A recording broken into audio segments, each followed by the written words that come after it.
सिद्धेभ्यः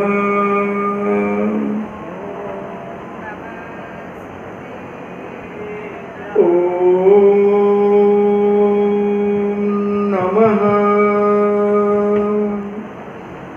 सिद्धेभ्यः ॐ नमः सिद्धेभ्यः ॐ नमः सिद्धेभ्यः ॐ नमः सिद्धेभ्यः ॐ नमः सिद्धेभ्यः ॐ नमः सिद्धेभ्यः इणमो अरिहन्ताणम् ॐ नमो अरिहन्ताणम् इणमो सिद्धाणम् नमो सिद्धाणम् इणमो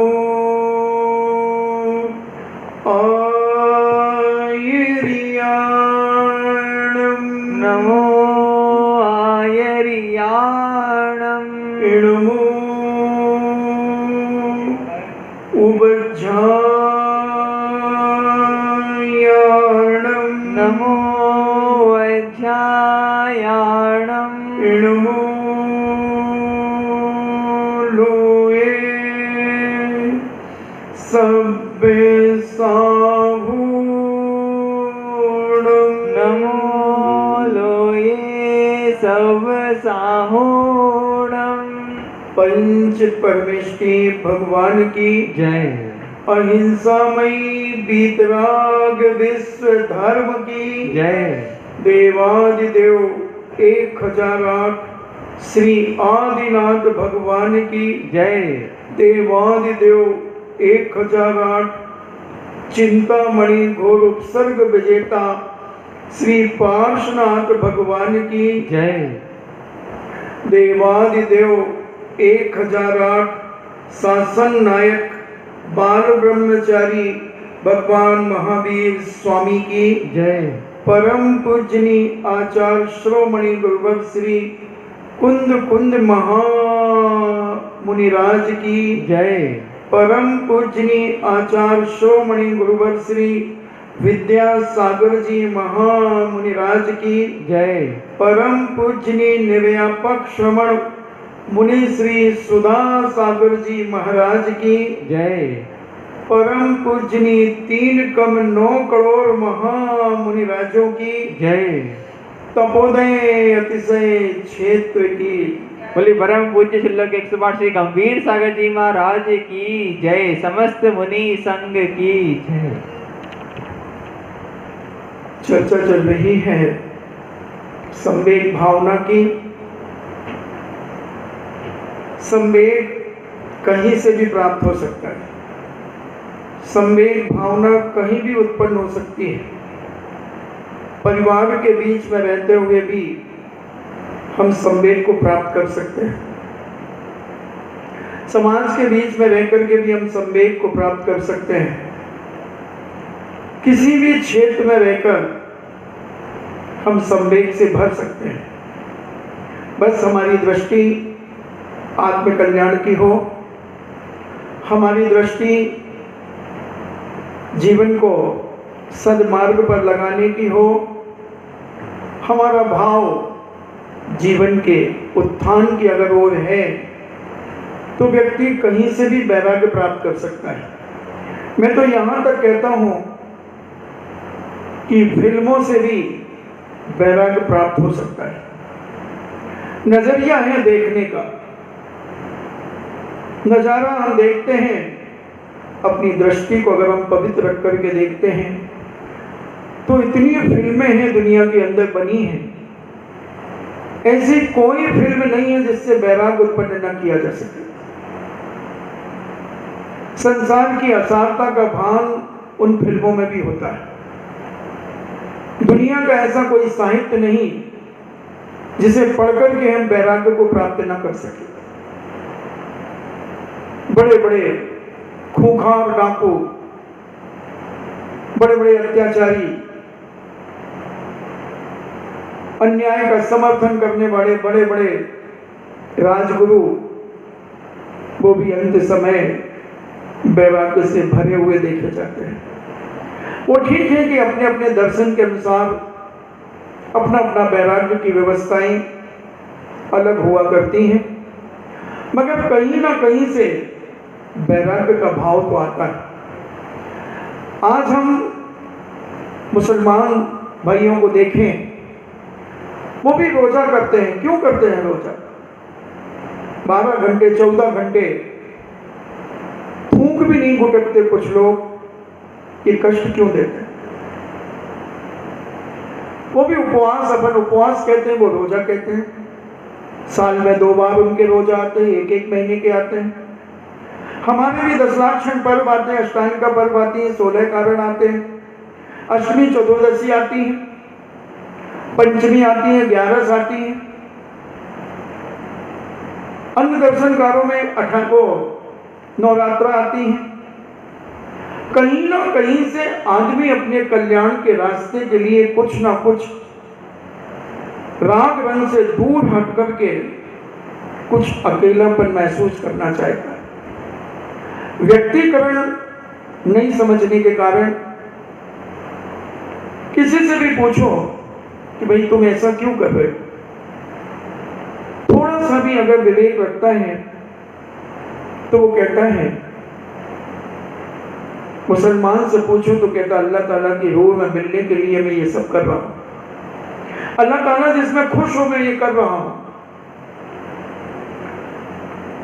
अन्य व्यक्ति से, अन्य दर्शनकार से पूछो तो ये कहता है कि भगवान की आज्ञा है कि तुम नवरात्र मनाओ, आदि आदि। हम भी तो यही कहते हैं। हमारे जैनाचार्यों ने अष्टमी चतुर्दशी को उपवास करने की बात कही, एक आसन करने की बात कही, 10 लाक्षण पर्व कहे, अष्टांग का पर्व कहे, 16 कारण पर्व कहे, और जब इच्छा हो तब इस शरीर से ममत्व को कम करो। खाने पीने की जो गिद्धता हमारे अंदर आ गई है उसको कम करो। यानी कि कहीं ना कहीं से हमें संवेग का प्रभाव हमारे ऊपर पड़ता है, तभी हमारी इंद्रियां शिथिल होने लगती हैं। हमारे पंच इंद्रिय के विषय वो शिथिल होने लगते हैं। हमें जिनवाणी से भी संवेग की भावना मिलती है। जब हम ऐसे अनेक अनेक प्रकार के दृश्य अपने सामने उपस्थित करते हैं और उन्हें पढ़ते हैं तो हमारे अंदर भले कुछ क्षण के लिए सही, पढ़ते पढ़ते सही, संसार, परिवार असार सा लगने लगता है। जब तक हम धर्म की बात सुनते हैं तब तक कुछ क्षणों के लिए लगता है कि ठीक तो कहा जा रहा है। ठीक है, उठने के बाद, परिवार के लोगों के मिलने के बाद हम भूल जाते हैं कि हम क्या अभी बैठे बैठे आधा घंटे पहले क्या सोच रहे थे, हम क्या सुन रहे थे। भले तुम्हें 5 मिनट के लिए संसार की बातों ने भयभीत कर दिया, यही संवेग है। इस जन्म में ना सही, अगले जन्म में, अगले जन्म में ना सही, और अगले जन्म में।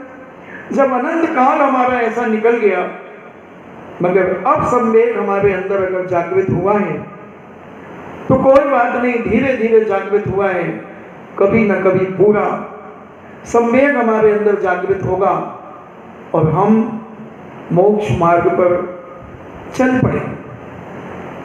कोई बात सनई सनई, धीरे धीरे। तो ऐसी संवेग भावनाएं हम निगोद की दशा को देख करके संवेग होते हैं, त्रस्त जीवों की दशा को देखकर संवेग से भरते हैं, त्रिंचों की दशा देखकर दुख और करुणा से भर जाते हैं। मनुष्यों की वेदना देखकर, मनुष्यों के तनाव देखकर, मनुष्यों के राग देश देखकर, आपसी मतभेद देखकर, धन दौलत के पीछे मारपीट और हत्याएं, कितने अभी भाई भाई की न्यूज के अंदर इतनी जगह हत्याएं, भाई भाई की जमीन को लेकर, दुकान को लेकर, अनेक अनेक प्रकार से हत्याएं। कम से कम कल 15-20 जगह बिजली गिरी, बहुत सारे लोग मरे। ऐसी घटनाओं को देखकर भी हमें वैराग्य हो जाता है। एक देश दूसरे देश के ऊपर जब अत्याचार और अनीति का प्रयोग करता है तो मन में भाव आता है कैसा ये संसार है, केवल स्वार्थ से भरा हुआ संसार। कभी सत्य के स्वरूप को समझ पाएगा कि नहीं समझ पाएगा, कभी ये राग देश अपने जीवन में कम कर पाएगा कि नहीं कर पाएगा। अनेक अनेक प्रश्न अपने अंदर उत्पन्न होते हैं और उन प्रश्नों का समाधान हमारी जिनवाणी माता देती है। हमारी जिनवाणी माँ, दुनिया की ऐसी कोई बात नहीं है जिसका समाधान हमारे संतों ने, हमारे जैनाचार्यों ने, हमारे भगवानों ने न दिया। समझने की कला, समझने वाला, समझाने वाला अगर परफेक्ट है तो वो व्यक्ति हमें बहुत अच्छे से समझा सकता है।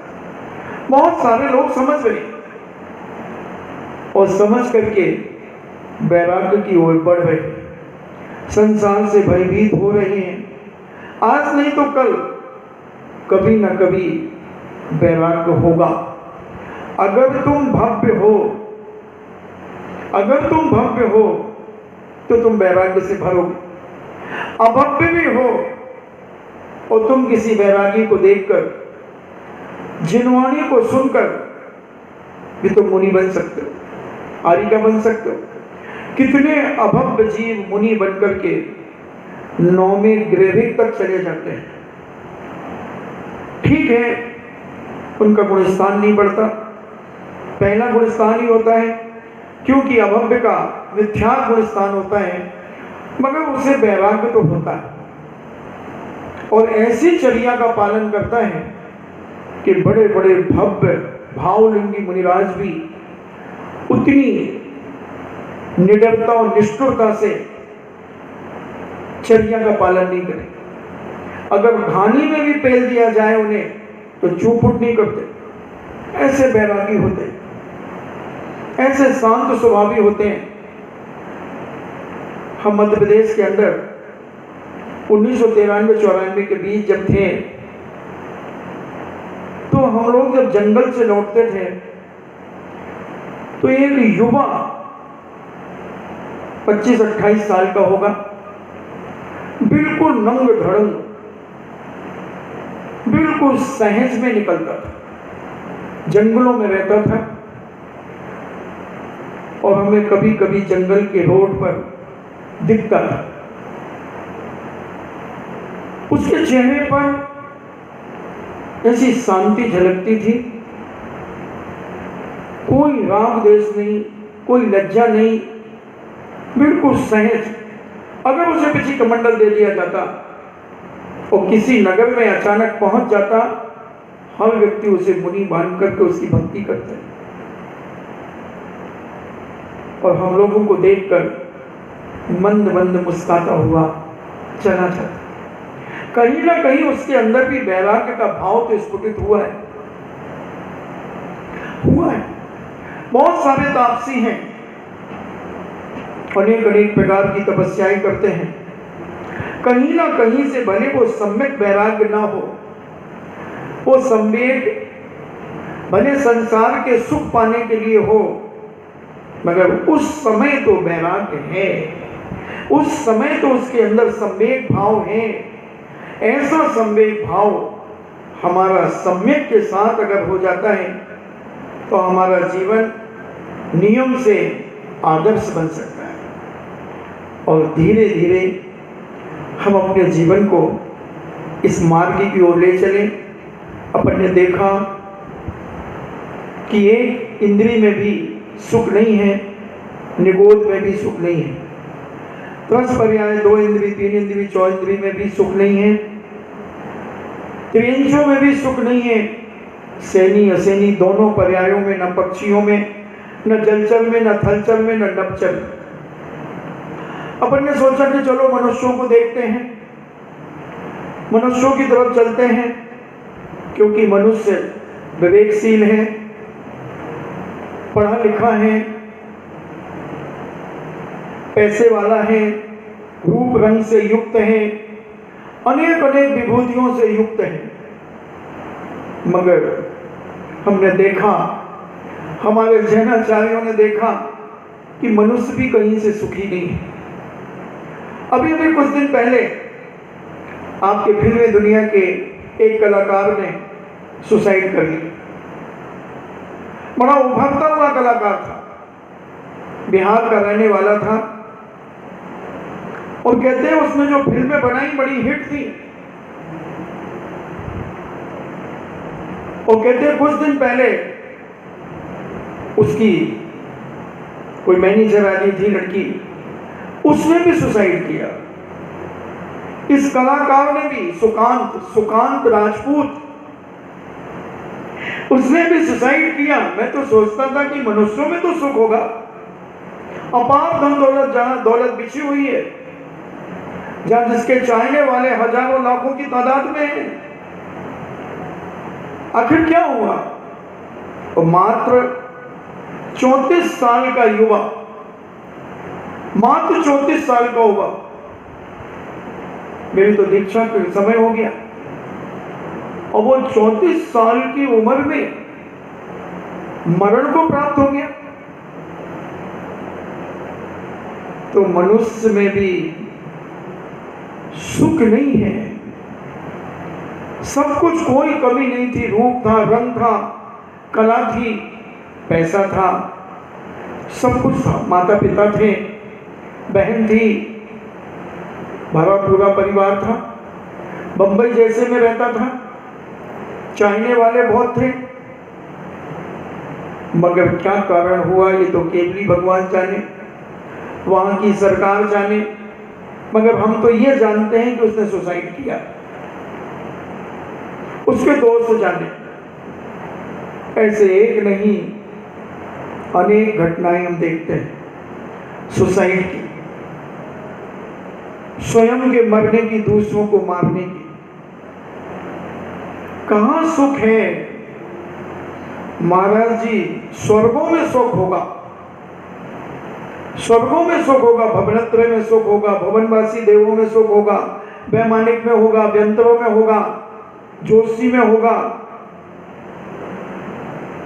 आप बताओ तो मैं बताऊंगा कि देवों में भी सुख नहीं है, देव भी दुखी हैं, देवता भी दुखी हैं, जिनके पास अपार शक्ति है। सबसे छोटा जो देवता होता है, जिसकी 10,000 वर्ष की आयु है, जिसकी 32 देवियां होती हैं, जिसके पास 100 व्यक्तियों को जिलाने की और 100 व्यक्तियों को मारने की ताकत है, जिसके पास 150 धनुष प्रमाण पृथ्वी को उछालने की ताकत है, यानी 900 वर्ग फुट के एरिया को एक उंगली पर उछाल सकता है, वो भी दुखी है, वो भी दुखी है। अमरावती कहते हैं स्वर्ग को, अमरावती, अमर है वहां के लोग, कोई अमर नहीं है बंदो, उन्हें भी मरना पड़ता है। श्री भक्तांबर जी में कहा ना, भक्ता अमर, भक्त अमर नहीं। ये जरूर है कि देर से मरते हैं, जल्दी नहीं मरते। हम 100 साल के भीतर मर जाते हैं, तो वो कम से कम 10,000 वर्ष के साल के भी के मरते, और 33 सागर तक उनकी आयु है, वो मरते हैं। मगर मरते जरूर हैं, और जहां जहां मरण है वहां वहां सुख नहीं है। जब तक जन्म और मरण रहेगा, जब तक जीव को सुख नहीं लगेगा। इसलिए किसी भजनकारों ने भी कह दिया, कोई तन दुखी, कोई मन दुखी, कोई धन दुखी दिखे। कोई मनुष्य शरीर से दुखी है, कोई मानसिक दुखी है, कोई धन के अभाव में दुखी है, कोई संतान के कारण दुखी है, कोई संतान के न होने के कारण दुखी है, कोई संतान होने पर दुखी है। कैसी है ये दुनिया? दुख के अलावा क्या है? एक मिनट भी मुझे बताओ जहां तुम्हें सुख महसूस होता हो।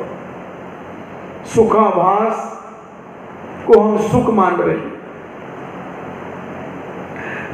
सच्चे सुख की पहचान नहीं होने के कारण हम पंच इंद्रियों के विषयों को सुख मान रहे हैं। एक कुत्ता जिस प्रकार से हड्डी चबाता है, सूखी हड्डी भी उठा लाता है, अब उसे बड़े चाव से चबाता है। उस सूखी हड्डी कुछ नहीं है, बिल्कुल खंकड़ हो गई है, मगर मोही संसारी प्राणी उसको चबाता है। और चबाते चबाते चबाते चबाते जब उसके मसूड़े छिल जाते हैं, उन मसूड़ों से खून रिसने लगता है। वह अपने आप को शाबाशी देता है कि लो, मैंने अपने दांतों से हड्डी में से खून निकाल दिया, खून निकाल दिया। क्या ये उसने खून निकाला? उसने ही खून निकाला, मगर हड्डी से नहीं निकाला, उसने अपने मसूड़ों से निकाला, उसने अपने अंदर के शरीर से निकाला। और वह खून चूस करके वो सोचता है ये हड्डी में ही बस है। ऐसा ही संसारी प्राणी, ऐसा ही संसारी प्राणी संसार के वैभव में सुख मान रहा है। संसार की धन दौलत पर, परिवार पर, रिश्तेदारों पर, कुटुंबियों पर सुख का एहसास कर रहा है। मगर वही परिवार, वही कुटुंबी जन, वही लोग जब उसे धोखा दे देते हैं, तब वह उनसे ही नफरत करने लगता है और कहता पाया जाता है, भैया कोई किसी का नहीं, सब झूठा संसार है, सब देख लिया मैंने, सब देख लिया मैंने। अरे भाई, जब हम आपको बता रहे थे, जब क्यों नहीं सुना आपने? नहीं महाराज, उस समय थोड़ा हम मदहोश थे जवानी में, उस समय मदहोश थे धन के वैभव में, उस समय हम मदहोश थे अपने शरीर के बल पर। कोई बात नहीं, जब जागे तब सवेरा। कभी तो जागोगे, कभी तो जागोगे। कितना भी सोले आदमी, मगर कभी ना कभी तो जगेगा। वैष्णव दर्शन में भी कहते हैं कि कुंभकर्ण 6 महीने सोता था और 6 महीने जागता था। तो जागता तो था ना भैया, तुम कब जागोगे? तुम सो नहीं रहे हो, तुम सोने का बहाना कर रहे हो।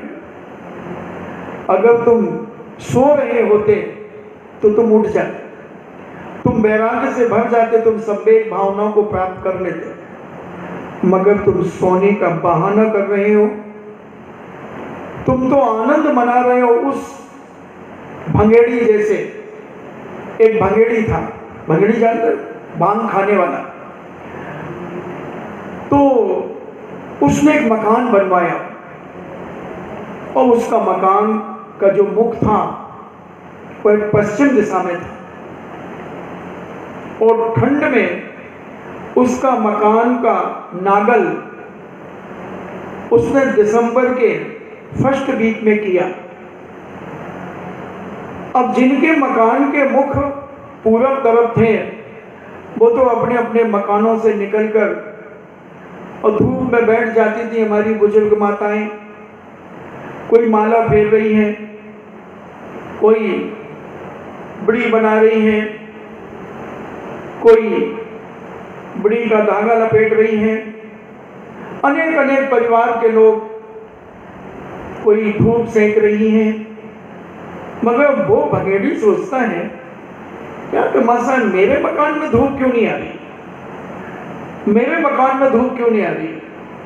इन सबके मकानों में धूप ही धूप है और मेरे मकान में धूप नहीं है। आज देखता हूं और वो बड़ा 2-3 भांग के गोले खा करके आया और कहता अगर मैंने मकान को नहीं घुमा दिया तो मेरा नाम भी नहीं। और लग गया वो तो घुमाने के लिए, मकान को धकेलने के लिए। पसीना पसीना हो गया, यूं पसीना निकाल रहा है, पूरे कपड़े गीले हो गए। जैसे वो हमारे लोग होते हैं ना, पल्लेदार बोरा उठाते हैं या आपके ये पट्टियां उठाते हैं, 5-5, 7-7 लोग मिलकर के पट्टियां उठाते हो, जोर लगा के हुइया, और ऐसे करके पट्टियां उठा लेते हैं बड़ी बड़ी। तो उसने कहा मैं भी कोई कम हूं क्या? और बस लगा रहा। और जैसे ही 2-2:30 बजे तो थोड़ी थोड़ी धूप उसके चबूतरे पर आने लगी और वो धूप देख करके ऐसा मुस्कुराया, ऐसा मुस्कान आई उसके अंदर, और फिर लगा रहा। और जैसे ही 3 बजे पूरी धूप उसके दरवाजे उसके अंदर, गांव वालों से कहना देखा मैं भी कोई कम नहीं हूं, मैंने घुमा दिया ना अपना मकान। देखो मेरे मकान में धूप आ गई और तुम्हारे में धूप चली, वही धूप हमारे यहाँ आ गई, आनंद बना रहा। ऐसे ही हम संसार के भोगों में ऐसे ही आनंद मनाते हैं। देखो हमारे पास इतना बल है, देखो हमारे पास इतना रूप है, देखो हमारे पास इतना वैभव है, हम उसी में फूलते चले जाते हैं। मगर ये सब सुखाभास, उस भंगेड़ी के समान हमारी खुशी है। जब किसी ने कहा अरे पागल, ये तो सूर्य पश्चिम में चला गया, इसलिए ये सूर्य का प्रकाश तेरे घर में आया है, ना कि तेरा मकान घूमा है। बोले जा तेरा दिमाग घूम गया, मेरा तो मकान घूमा है, मकान पूरा घुमाया। देख पूरे कपड़े पसीने से लथपथ हैं। 4 घंटे लग गए, 12 बजे से 4 बजे तक मेहनत की है। और भंगेड़ियों को भांग पीने के बाद तो जो नशा में आ जाए, भांग खाते समय जो आ जाए वो ही चलता है जब तक भांग नहीं उतरती, जब तक भांग नहीं उतरती। ऐसे हमें भी मोह रूपी भांग का नशा चढ़ा है, मोहिनी कर्म का नशा ऐसा चढ़ा है हमारे अंदर कि हम सब जान कर अंध बने, आंखन बांधी पाटी। हम सब जान रहे हैं, समझ रहे हैं, मगर मोह में, जंजाल में हम ऐसे उलझ गए हैं कि उससे हम छूटना भी नहीं चाहते। इसलिए हम संसार से भयभीत नहीं होते, हमें सम्यक भाव जागृत नहीं होता।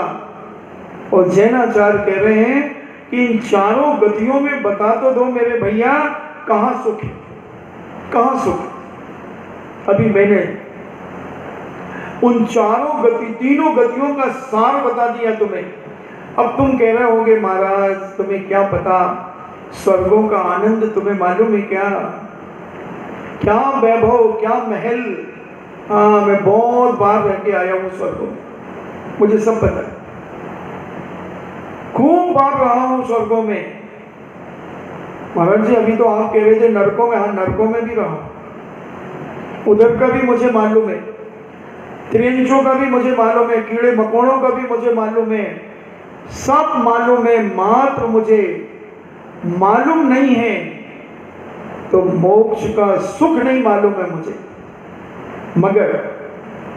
मगर हमारे जो अनंत मुनिराज जो मोक्ष गए हैं, जो अनंत भगवान ने अपने केवल ज्ञान में जाना है, उन्होंने उस मोक्ष के सुख के बारे में, उन्होंने संयम के बारे में, उन्होंने त्याग की महिमा के बारे में हमें बताया है, हमारे आचार्यों को बताया, उन्होंने लिपिबद्ध करके गए, लिपिबद्ध करके गए हैं और हमने उसको पढ़ा है, तो हमें मालूम है कि वहां सुख है, सुख है। संसार विषय सुख हो तो तीर्थंकर क्यों त्यागे? अगर संसार की क्रियाओं में सुख होता तो फिर तीर्थंकर क्यों वैराग को प्राप्त होते? क्यों अपने बड़े आलीशान भवनों को छोड़कर वनों की ओर जाते? अपना भरा पूरा परिवार छोड़कर क्यों जंगल की ओर जाते? इससे सिद्ध है कि महापुरुष जिस मार्ग पर चलते हैं वो मार्ग बन जाता है, मार्ग बन जाता है।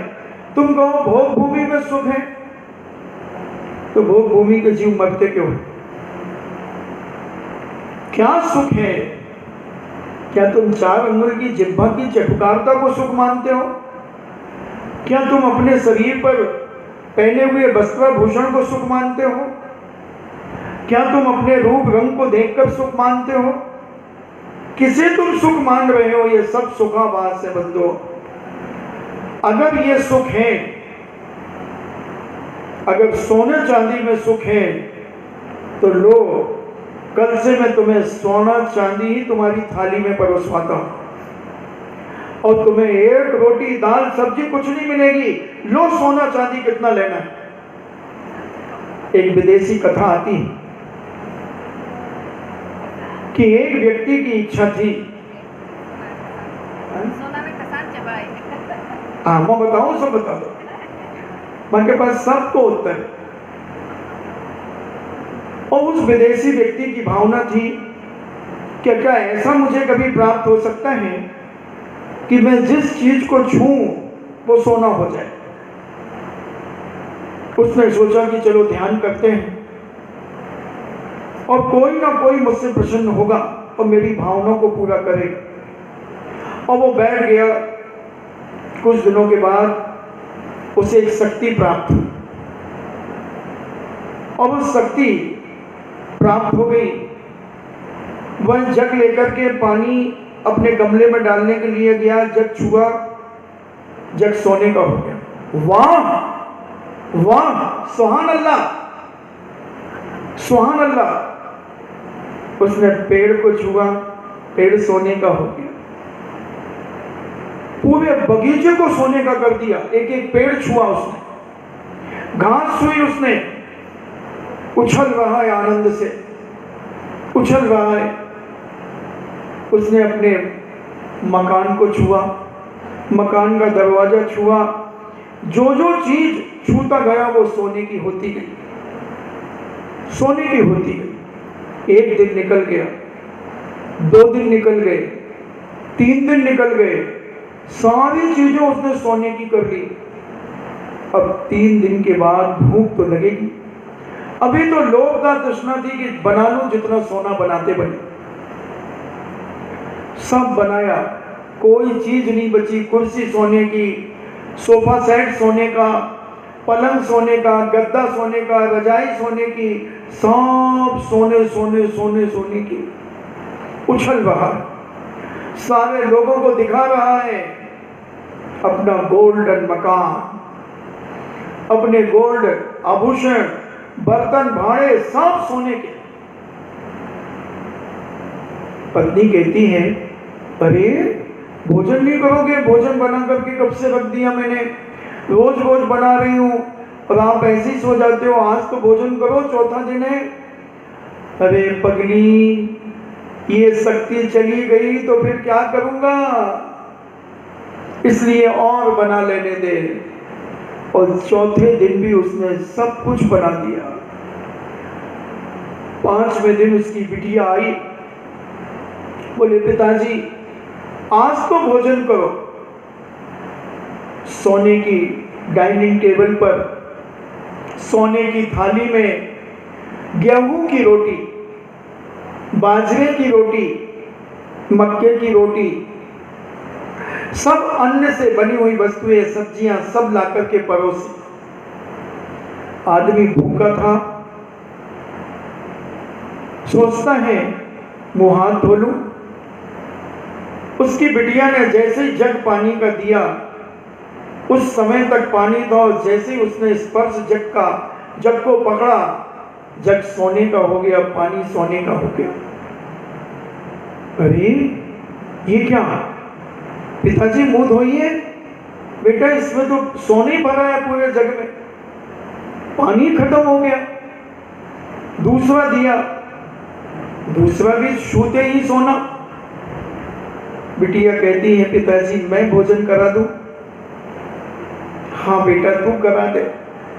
बिटिया ने पहले गिलास का पानी लिया, उसके मुंह में जैसे ही लगाया, गिलास सोने का हो गया। क्या आफत!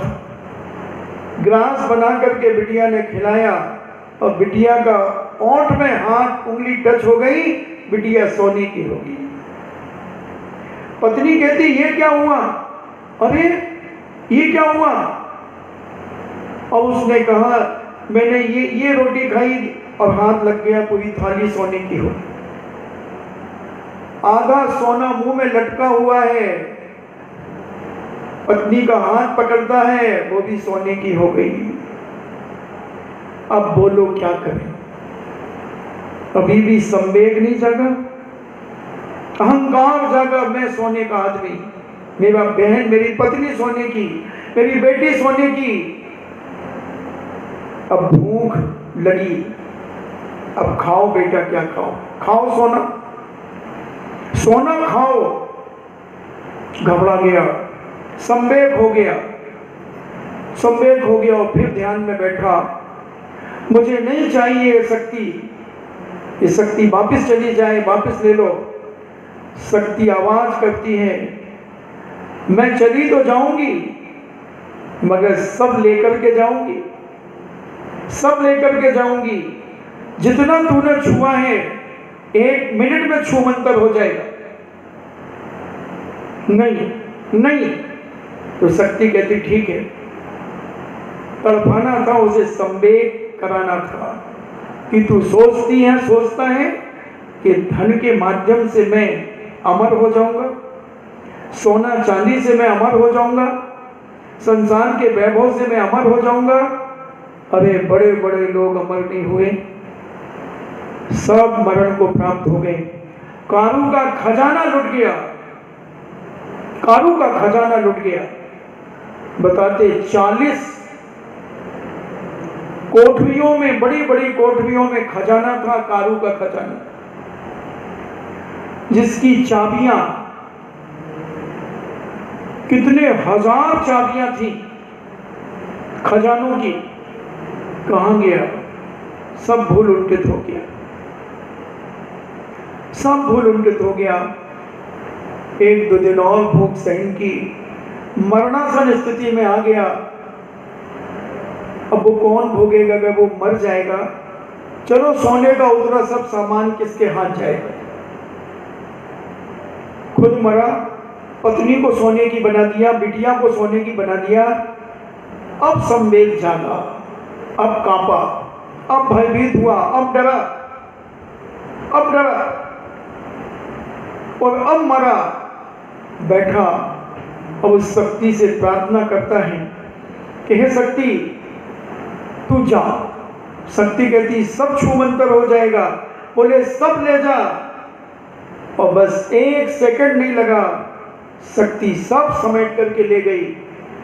वही मकान, वही स्त्री, वही पत्नी, सब मिल गए। उसे अब भय लगा कि दुनिया में बहुत बड़ा भूत है धन का, और कोई भूत नहीं है दुनिया के अंदर। भूत है एक तृष्णा का, भूत है एक संसार के वैभव को पाने का। इसलिए इस भूत से बचने के लिए हमें संवेग जागना चाहिए, और संसार से संवेग जाग गया। स्वर्ग में भी बंधुओं सुख नहीं है। मैं देख करके आया हूं, मैं स्वर्गों में रह करके आया हूं, कई बार स्वर्ग गया हूं, कोई सुख नहीं है। अब देखें अपने स्वर्गों की दशा। देखने में, सुनने में तो बहुत अच्छा लगता है। हर व्यक्ति अपने आप को मरने के बाद उसके परिवार के लोग स्वर्गीय लिखते हैं। कोई नारकी नहीं लिखता, कोई त्रिवेंजी नहीं लिखता, तो क्या सारे लोग स्वर्ग गए हैं?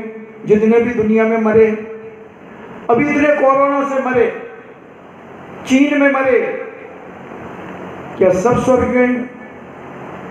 अगर ऐसा हो जाएगा तो सिद्धांत उलट पुलट हो जाएगा, क्योंकि सिद्धांत कहता है त्रेंचों में भी जाएगा, नरकों में भी जाएगा, नरकों में भी असंख्यात जीव नरकों में जाते हैं, स्वर्ग भी जाते हैं, मनुष्य भी बनते हैं। तो फिर अगर सारे स्वर्ग गए अभी तक, तो मनुष्यों की संख्या कम हो जाना चाहिए थी। मनुष्यों की संख्या तो और बढ़ गई है। जब देश आजाद हुआ था, जब हम 36 करोड़ थे, और आज हम 135 करोड़ भारत की जनसंख्या होगी, इन्हें 100 करोड़ बढ़ गए हम लगभग। कहां से आ गए इतने सारे जीव? इसलिए चारों गतियों में जीव अपने अपने कर्म के उदय से, अपने परिणामों से चारों गतियों में जन्म लेता है। बहुत सारे लोगों का विश्वास है कि महाराज स्वर्ग में बड़ा सुख है। जब हम स्वर्गीय वैभव पढ़ते हैं, उनकी विक्रियाएं पढ़ते हैं, उनकी देवियां पढ़ते हैं, तो हमारे मुंह से लाला रस टपकता है। कोई जरूरत नहीं है भैया लाला रस टपकाने की, कोई बड़ी बात नहीं है स्वर्ग में जाना, कोई भी जा सकता है, कोई भी जा सकता है स्वर्ग। अपन चर्चा करते हैं स्वर्गों के दुखों की और स्वर्ग में जाने की। कोई बड़ी बात नहीं है स्वर्ग में जाना, कोई भी व्यक्ति जा सकता है, गरीब से गरीब भी जा सकता है और अमीर से अमीर भी जा सकता है, अमीर से अमीर भी दुर्गति जा सकता है, और गरीब से गरीब सदगति जा सकता है, और गरीब से गरीब दुर्गति जा सकता है, और अमीर सदगति जा सकता है। गाय भैंस कुत्ता बिल्ली स्वर्ग जा सकते हैं, गाय भैंस कुत्ता बिल्ली स्वर्ग जा सकते हैं, कोई बड़ी बात नहीं। स्वर्ग कुछ नहीं, जैसे ये मनुष्य लोग है वो स्वर्ग लोग है।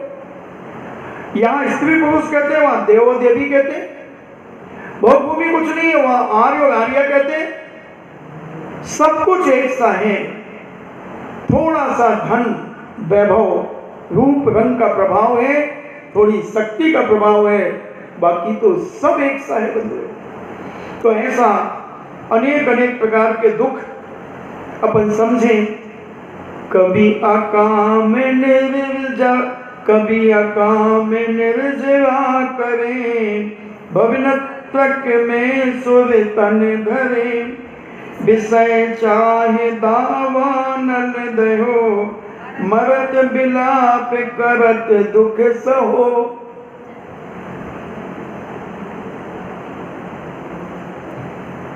तो ऐसे कभी अकाम निर्जरा करे, कभी मजबूरी में कुछ कर्मों की निर्जरा कर ली।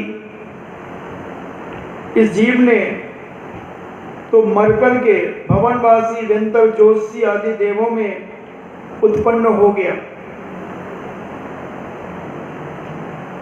और ये शरीर देवों में धारण कर लिया, परंतु वहां भी हर समय इंद्रियों के विषयों की लोलुपता, उसकी चाह, उसकी तृष्णा, जिसके कारण भयानक अग्नि में जलता रहा, और मरते समय रो रो कर अति दुख सहन किए।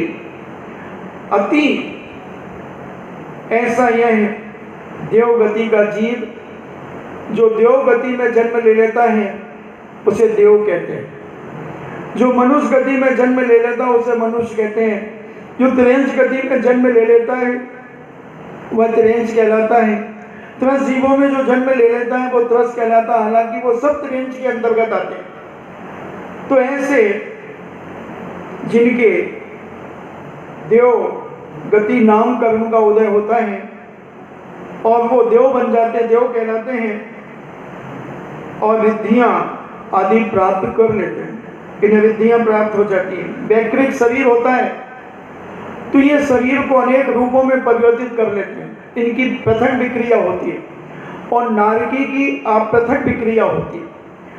नारकी अपने शरीर से उसी शरीर में विक्रिया बनाता है, हाथ को तलवार बना लेगा, पैर को मुक्तक बना लेगा, मगर स्वर्गीय देवताओं में अंतर है। स्वर्गीय अलग से बना सकते हैं, जैसे आप लोग अलग अलग बैठे हैं, ऐसे वो एक स्वर्गीय देवता अपने विक्रिया शरीर से अनेक रूप बना सकता है, किसी भी चीज का रूप बना सकता है। तो ये पृथक और अपृथक ऐसी विक्रियाओं के माध्यम से यह देव अपनी विक्रिया कर लेता है। और तो देव कितने प्रकार के होते हैं, आपने तत्वासूत्र में पढ़ा होगा, देवास चतुर्णी काया। देव 4 प्रकार के होते हैं, भवनवासी, व्यंतर, जोशी और बैमानी। ऐसे 4 प्रकार के देवों के द्वारा ये स्वर्गीय देवों की स्वर्गों की रचना है। और अकाम निर्जरा करने से, मगर अकाम निर्जरा क्या है? जब कोई आपत्ति विपत्ति आ जाती है और मजबूरी में जब कोई चीज सहन की जाती है तो वो अकाम निर्जरा कहलाती है। ऐसे विपत्ति को सहन करना, मगर बड़े शांति से सहन करना, तो ऐसा व्यक्ति अकाम निर्जरा कर लेता है। और उस अकाम निर्जरा से वह भवनत्रक में जन्म ले लेता है, भवनवासी बन जाता है, व्यंतर बन जाता है, जोशी बन जाता है। ऐसी पर्यायों में वह जन्म लेता है। कभी भूख प्यास की सहन कर लेता है, कभी ऐसा व्यापार आदि के कारण रोटी नहीं खा पा रहा है, शादी ब्याह में चले गए, कोरोना के डर से वहां की रोटी नहीं खाई,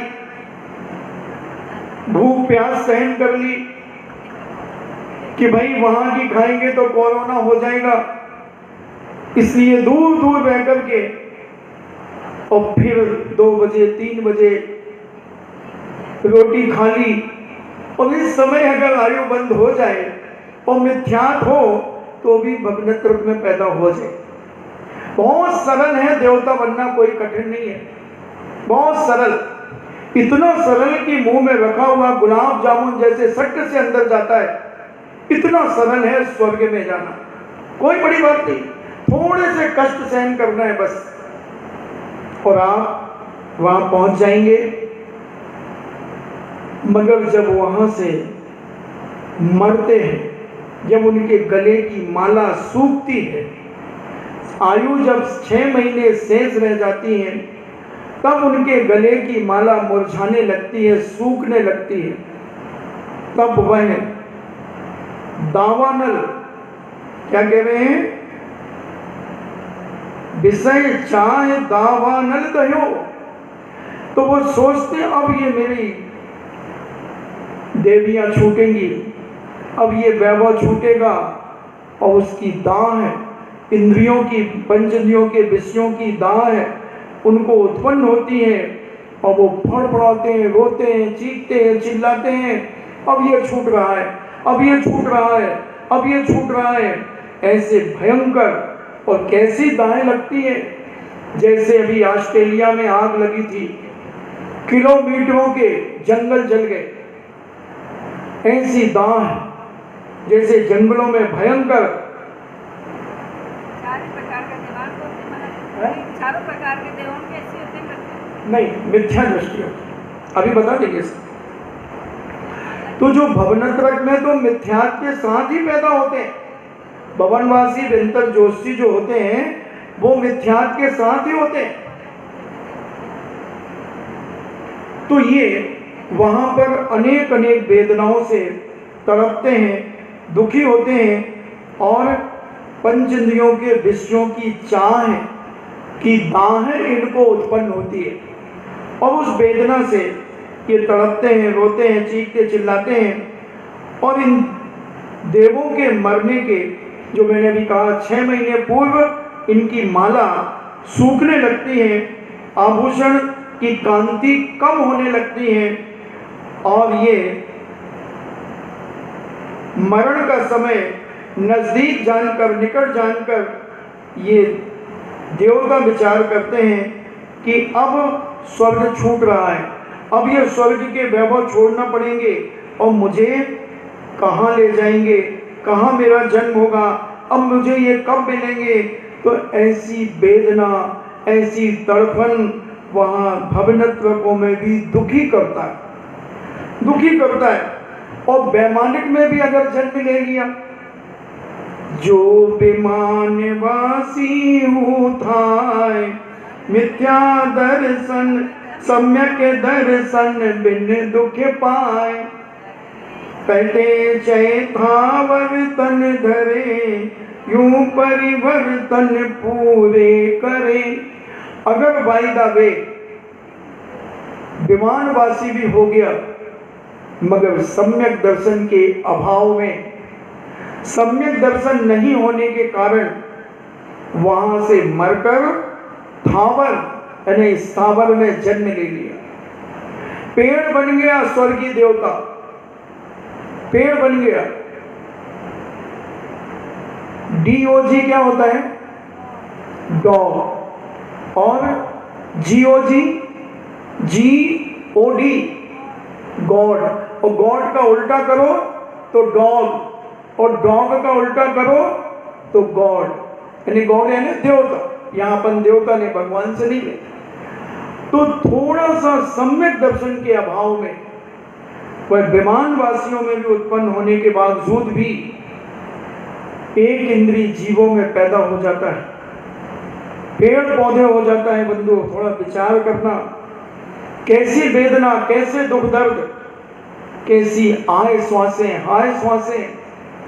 स्वर्गों के दुख भी बड़े दर्दनाक हैं, बहुत दर्दनाक हैं। और वह विमानवासी, जो विमानों में रहने वाले देव, वो विमानवासी देव कहलाते हैं। विमान उनके जैसे तुम्हारे बड़े बड़े महल हैं, मगर सम्यक दर्शन के अभाव में उनकी भी माला मुरझाती है। जब वो भी रोते चिल्लाते हैं, विचार करते हैं कि मैं कहाँ जाऊंगा, मनुष्य तो नहीं बनूंगा। 9 महीने तक गर्भ में रहना पड़ता है, उस छोटी सी जगह में 9 महीने तक घुट जाता है जीवन, क्योंकि वो अपने ज्ञान से सब जान लेते हैं। तो कहते हैं मनुष्य तो नहीं बनूंगा,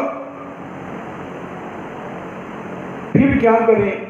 ऐसा विचार करते हुए वह पुण्य का भोग करने के बाद विमानवासी देव प्राप्त कर लेते हैं। थोड़ा सा पुण्य कर लेते हैं, थोड़ी अकाम निर्जरा ज्यादा कर लेते हैं और उसमें जन्म ले लेते हैं। तो ये वैमानिक देव 2 प्रकार के होते हैं, कल्पोत्पन्न और कल्पातीत।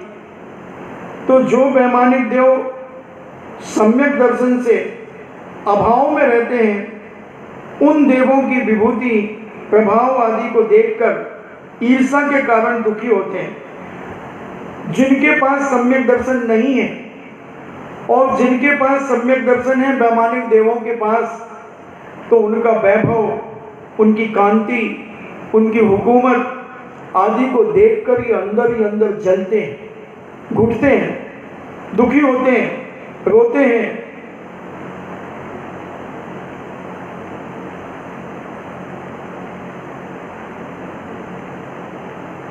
और ये जब वहां से मरते हैं तो संसार में त्रस और स्थावर की पर्यायों को प्राप्त कर लेते हैं। कौन सा देव कौन सी पर्याय को प्राप्त कर लेता है? तो जो भवनतत्व देव है, सौधव में तथा ईशान स्वर्ग के देव, जो मर करके पृथ्वी काय, जल काय और वनस्पति काय में उत्पन्न हो सकते हैं, जो मिथ्या दृष्टि है, वो भवनत्व कहने, भवनवासी, व्यंतर और जोशी, इसको भवनत्व कहते हैं। यानी 3 भवनवासी, व्यंतर और जोशी, और सौधव इंद्र और ईशान इंद्र यानी ईशान स्वर्ग के और सौधर्म स्वर्ग के देव भी मर करके पृथ्वी बन जाते हैं, पृथ्वी पानी बन जाते हैं और वनस्पति में उत्पन्न हो जाता है। और अग्नि काय और वायु काय तथा विकलत्रियों में भी विकलत्वों में नियम से उत्पन्न नहीं होते, यानी ये वहां से मरकर अग्नि का है, वायु का है, और विकलत्वों में ना 2 इंद्रिय, 3 इंद्रिय, 4 इंद्रिय में उत्पन्न नहीं होते। अपन ध्यान रखेंगे कि 3 तो ये भवनत्वक हो गए, और सौधर्म स्वर्ग और ईशान स्वर्ग के ये ही पृथ्वी काय, जल काय और अग्नि काय में उत्पन्न होते हैं। ऐसा ये इनका जीवन बड़ा दुखदायी है। सौधर्म ईशान स्वर्ग के ऊपर के वैमानिक देव वो 12वें सहस्रार स्वर्ग में, सहस्रार स्वर्ग तक के देव वहां से मरकर पंचेंद्रिय त्रियंच मनुष्य बन जाते हैं। बने सौधर्म ईशान स्वर्ग से ऊपर 16 स्वर्ग होते हैं, तो सौधर्म और ईशान स्वर्ग के ऊपर के जो देव हैं वो मरण करके पंचेंद्रिय त्रियंच और मनुष्य बन जाते हैं, तथा 12वें स्वर्ग से ऊपर सभी वैमानिक देव मर करके नियम से मनुष्य ही होते हैं। हाँ, माला तो सबकी मुरझाएगी। 6 महीने जब आयु के शेष रहेंगे तो उनकी माला नियम से मुरझाएगी। जो सम्यक दृष्टि है वो अपने आप को धर्म में और लगा लेते हैं, जो मिथ्या दृष्टि होते हैं वो दुखी तो होते ही हैं कि अब ये सब छूट रहा है वैभव, अब क्या करेंगे, कैसे करेंगे। तो इस प्रकार का जीवन में विचार करते हैं। तो 5 परावर्तन ऐसे होते हैं, द्रव्य, छेद, काल, भाव और भाव का परिवर्तन होता है। जीव ने आज तक कितने परावर्तन किए, असंख्यात परावर्तन कर लिए। तो ऐसे 5 परावर्तन को हमने अपनी जिंदगी में किया है। जीवन का परिवर्तन यानी परावर्तन, तो अनेक अनेक प्रकार से हमने परावर्तन किए।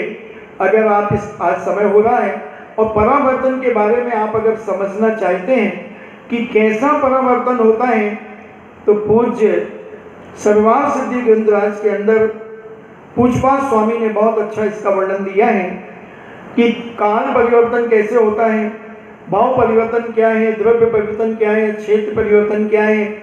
बिजोलिया में तो मैं भी कई बार पैदा हुआ हूँ, आपको मालूम नहीं होगा। आप लोगों के मकान के बाजू में मकान था मेरा, याद है ना? हमको तो याद है, हाँ, इनको तो पूरा याद है। बहुत इनके बाजू में इनने हमारी जमीन दबा ली थी, फिर हमने इनकी दबा ली।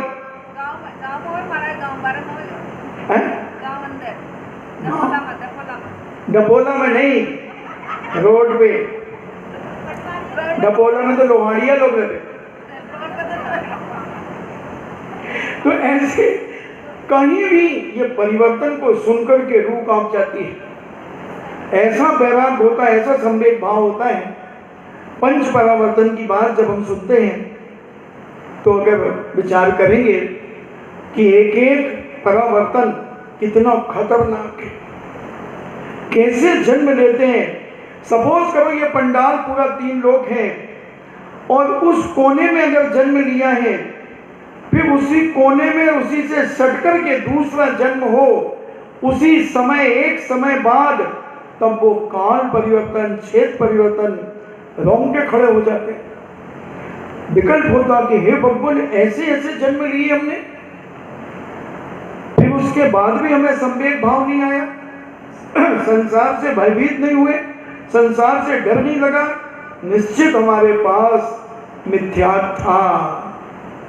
उस मिथ्यात्व के कारण, हमें सम्यक दर्शन नहीं होने के कारण, ये 5 परावर्तन से हम भयभीत नहीं हुए, ये त्रियंचों के दुखों से हम भयभीत नहीं हुए, हम नारियों की वेदनाओं से वेदित नहीं हुए, हम निबोध की दशा से निकल कर आने के बाद भी हम परिवर्तित नहीं हुए, मनुष्य गतियों के दुखों को हम सहन करते हुए भी हमें वैराग्य नहीं हुआ, त्रियंचों के दुख, देवों की वेदना देख करके भी वैराग्य नहीं हुआ। हे भगवान, कहीं में मिथ्या दृष्टि तो नहीं हो। झंकोरना अपने आप को थोड़ा सा, क्यों नहीं हो रहा मुझे वैराग्य, क्यों नहीं हो रहा मुझे संसार की असारता का भान? सुन रहे हैं, जान रहे हैं, सब कुछ कर रहे हैं, फिर भी हम ब्रती बनने का भाव नहीं करते। तो जैनाचार्य कहते हैं कहीं अभाव तो नहीं है सम्यक दर्शन का। सम्यक दृष्टि हो और वैराग्य ना हो, संसार शरीर और भोगों से विरक्त ना हो, असंभव, असंभव। कहीं ना कहीं से मिथ्यात्व का पुट स्फुटित हो रहा है। कहीं ना कहीं से हमारे अंदर संसार की लोलुपता बढ़ रही है। कहीं न कहीं से हमारे अंदर तृष्णा बढ़ रही है, और ये तृष्णा नागिन जैसे डसती है। एक बार किसी की ललक लग जाए, खाने में अगर आदमी ललक लग जाए खाने की, तो चाहे बीमार हो जाए तो भी खाना नहीं छोड़े। वैद्य जी कहेंगे भैया तुम्हें बहुत गर्भता हो गई है, तुम एक काम करो, हमसे एक गोली ले लो और आधा गिलास पानी में इसे पी लेना। वो कहता वैद्य जी मूर्ख तो नहीं हो, अगर आधा गिलास पानी पीने की जगह होती तो मैं एक गुलाब जामुन और नहीं सटका लेता। क्या वैद्य जी तुम्हारा दिमाग खराब है? तो वैद्य जी कहते भैया तो तुम ठीक कैसे होगे? वैद्य जी आप कहते तो हो, आप ठीक करो मुझे। अच्छा एक काम करो, मैं एक बहुत छोटी सी गोली बना के देता हूं, बहुत छोटी सी गोली, मगर एक बूंद पानी के साथ उसे लेना है। ले लोगे? वैद्य जी महाराज अगर इतनी जगह होती तो हम एक नुक्ती चाशनी में डोब करके नहीं खा लेते। अब जगह नहीं है और तुम दवाई की जगह बना रहे, बोलो वो व्यक्ति स्वस्थ होगा क्या? वो 3 काल में स्वस्थ नहीं हो सकता। ये दशा किसी और की नहीं है भैया, ये अपनी और तुपनी ही दशा है। अपन ऐसी तृष्णा में, संसार की लोलुपता में, संसार के राग रंग में, पंचदियों के विषयों में, 4 अंगुल की जिह्वा की चटुकारता में, राग द्वेष कसायों में ऐसे उलझ गए हैं कि हम सोचते हैं कि अगर हम संवेग भाव लाएंगे तो ये हमारे छूट जाएंगे। जैसे वह खगोड़ा ये सोच रहा है कि अगर मैं आधा गिलास पानी ले लूंगा तो मेरा आधा लड्डू, एक गुलाब जामुन छूट जाएगा। मरूं तो 3 बार मरूं, मगर मैं तो खाना नहीं छोड़ूंगा। ऐसे भी तृष्णालु हैं, ऐसे भी लोग दुनिया में हैं। ये तो लौकिक उदाहरण इसलिए देता हूं कि तुम्हें जल्दी बात समझ में आ जाती है। हमारे आचार्य कहते हैं उदाहरण वही दिया करो जो ग्रस्तों के जीवन में घटित होता हो। तो ऐसे सरल उदाहरण देने से हमें अपने संसार की दशा का ज्ञान और भान होता है। इसलिए हम अपने जीवन में संवेग भाव तो लाना ही पड़ेगा। आज नहीं तो कल नहीं तो परसों, कभी भी हो सकता। देखो हमारे गज कुमार मुनिराज बन गए, जवान थे, भगवान उसी के पहले सगाई करके आए थे। शादी भी हो गई हो तो कोई बात नहीं, सगाई हो गई थी, और भगवान के सबो शरण में गए, वैराग हो गया। और समधी को जब पता चला, यानी उनकी लाड़ी के पिता को पता चला कि जिससे सगाई की थी वो तो बैरागी हो गया, साधु बन गया, वो क्रोध में आ गया। पहले तो कहता है चलो लिवा के ले आओ, अपनी बहू को ले आओ, मगर वो तो ध्यान में बैठे। इतना क्रोधित हुआ कि जलती हुई एक सिगड़ी उनके ऊपर रख दी। मगर वो तो संसार के क्रियाओं को देखकर इतने संवेग से भर गए थे कि वह ऐसे ध्यान में लीन हुए, वो सोचा कि अभी गर्म लगेगी तो अभी फेंकेगा, मगर वो तो काय को फेंकेगा, उसकी बिटिया को फेंके आएगा और उसी को फेंक दिया कि जा दादा तू भी क्या करेगा मेरा। मैं तो ऐसा सम्वेक से भर गया और केवल ज्ञान प्राप्त कर लिया, वो देखता रह गया। तो सम्वेक, किस समय सम्वेक भाव जागृत हो जाए ये अपन नहीं समझ सकते। इसलिए वैराग्य को बढ़ाने के लिए 12 भावनाओं का चिंतन, 12 भावनाओं का पाठ ये करना चाहिए और संसार की दशा पर कभी कभी बैठ करके विचार करना चाहिए। तब कहीं हमें वैराग्य उत्पन्न होगा और ये वैराग्य हमारे जीवन में जो पंच इंद्रियों की दाएं की आग जल रही है, उस वैराग्य के द्वारा, वैराग्य रूपी जल के द्वारा वो आग बुझ सकती है। इन्हीं मंगल भावना के साथ जिनवाणी स्तुति।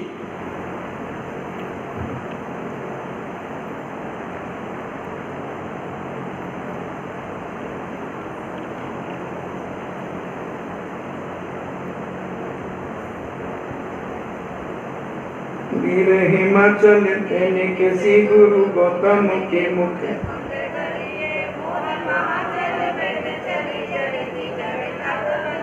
ज्ञान पयो निधि माही रली बहु भंग तरंगन सोचरी है।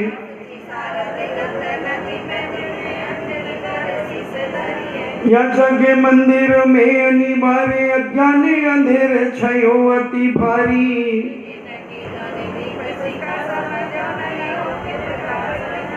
तो किस भांति पदारथ पाति कहाँ लहते वहते अभिचारी।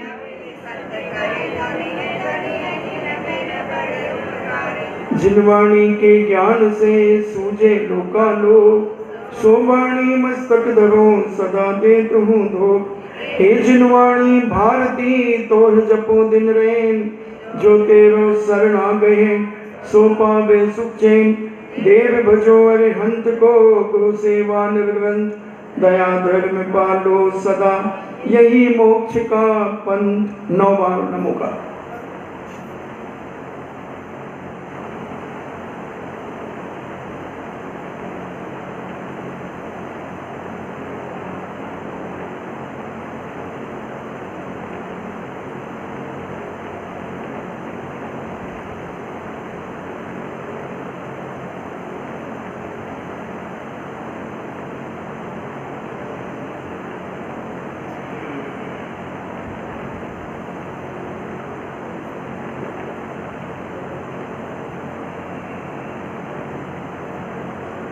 परम पूजनी द्वादशांग जिनवाणी माता की, सुत देवता, सुत देवता, सुत देवता, जैनम जेतु शासनम, जैनम जेतु शासनम, जैनम जेतु शासनम।